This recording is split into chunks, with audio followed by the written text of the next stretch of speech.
Hello everyone, welcome back to our channel the Banga life by Rupali. আজ আমরা চলে এসেছি আমাদের ইউটিউব চ্যানেলে একটা দারুণ মজাদার রেসিপি নিয়ে, যেটা খুবই ইজি। চট করে কোনো গেস্ট যদি বাড়িতে চলে আসে তাহলে ফটাফট কিন্তু এটা তৈরি করে নেওয়া যাবে। গেস্টরাও খুশি হবে, বাচ্চারাও কিন্তু খেয়ে এটাকে সবাই নাম করবে। তো চলুন, বেশি কিছু ঝামেলা ঝঞ্ঝাট না থাকার এই রেসিপিটা আমরা এবার দেখে নিই। আর আশা করছি আজকে থাম্বনেল দেখে বুঝতে পেরে গেছেন মা কি দেখাতে চলেছে। তো সময় নষ্ট না করে দেখে এর জন্য কড়াইয়ে জল নিয়ে মা আলুটা সেদ্ধ করে নিচ্ছে। আলুগুলো সেদ্ধ হয়ে গেছে,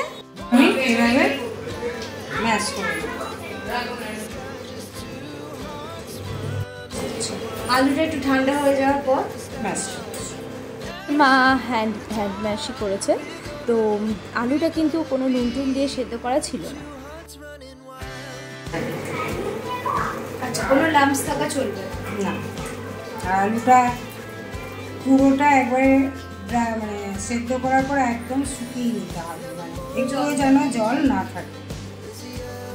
ময়দা 2 চামচ, এবার দিচ্ছি কর্নফ্লাওয়ার 2 চামচই কর্নফ্লাওয়ার, ঝাল লঙ্কা গুঁড়ো, কাশ্মীরি লঙ্কা গুঁড়ো, চামচ গোলমরিচ গুঁড়ো আর স্বাদ মতো নুন। মেখে নেব।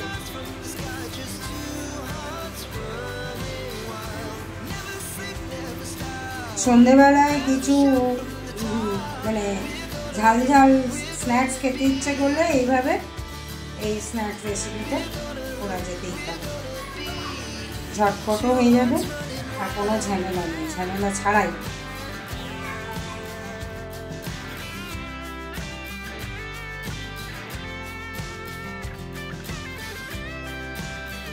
এটাকে মা ভালো করে গোল গোল করে গড়ে নিচ্ছে ওই বলের মতো। আর নিয়ে নিয়েছি একটু চিজগুলোকে আমরা কেটে কেটে নিয়েছি। এখানে আপনারা মজরেলা চিজও ইউজ করতে পারেন। আমরা এমনি যে চিজগুলো কিনতে পাওয়া যায়, যে চিজের স্লাইসগুলো, সেটাকেই আমি এখানে কেটে দিয়েছি। তো ওইগুলোকে কেটে একটু ওটা, হ্যাঁ, চিজটা বেশি দিলে যে বাচ্চারা খেতে ভালোবাসে তাদেরকে চিজটা বেশি দিলে তারা আরও বেশি ইন্টারেস্ট পাবে এটা খেতে। তো এখানে যেটা আমরা দিয়েছি সেটা কিন্তু দারুণ লাগছে খেতে। তো যাই হোক, আমরা এক টুকরো করে প্রত্যেকটা ভেতরেই দিয়ে ওইভাবেই গোল করে নিয়েছি। আর ওইদিকে কড়াইয়ের মধ্যে মা দিয়ে দিয়েছে সাদা তেল, বড় চামচের 4 চামচ পরিমাণ। কারণ হচ্ছে এগুলোকে একদম সেই ডুবো তেলে ভাজতে হবে।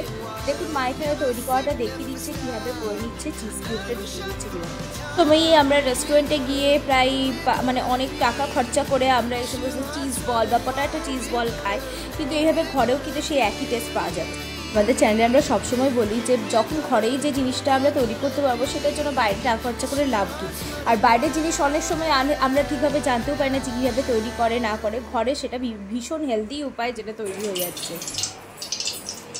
ভাবে সব বলগুলোই মা করে নিল। এদিকে তেলটাও কিন্তু গরম হয়ে গেল। এবার একে একে এই বলগুলো তেলের মধ্যে ছেড়ে দেওয়ার পালা। তেলটা হালকা গরম থাকতে থাকতে দিতে হবে। খুব গরম করে দিলে ওপরটা পুড়ে যাবে, ভেতরটা কিন্তু ঠিক হবে না।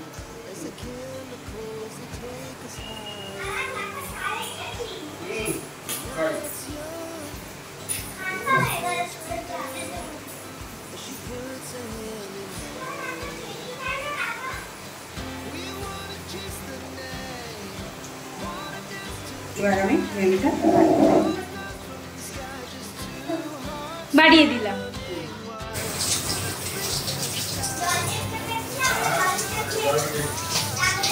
হঠাৎ কেউ সন্ধ্যেবেলায় ঘুরতে এলো, তাদের জন্য এই ভাজা ভেজে দিয়ে আর 1 কাপ চা ফুলছে দেয়।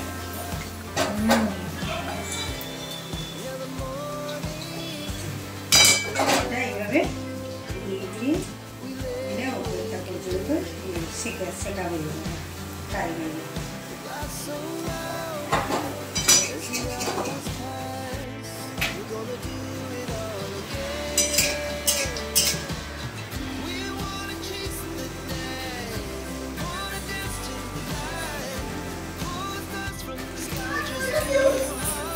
আজকে আমাদের রেসিপি পটেটো চিজ বল কিন্তু একদম রেডি। রেসিপিটা আপনাদের কেমন লাগলো আপনারা কমেন্ট করে জানাতে কিন্তু ভুলবেন না।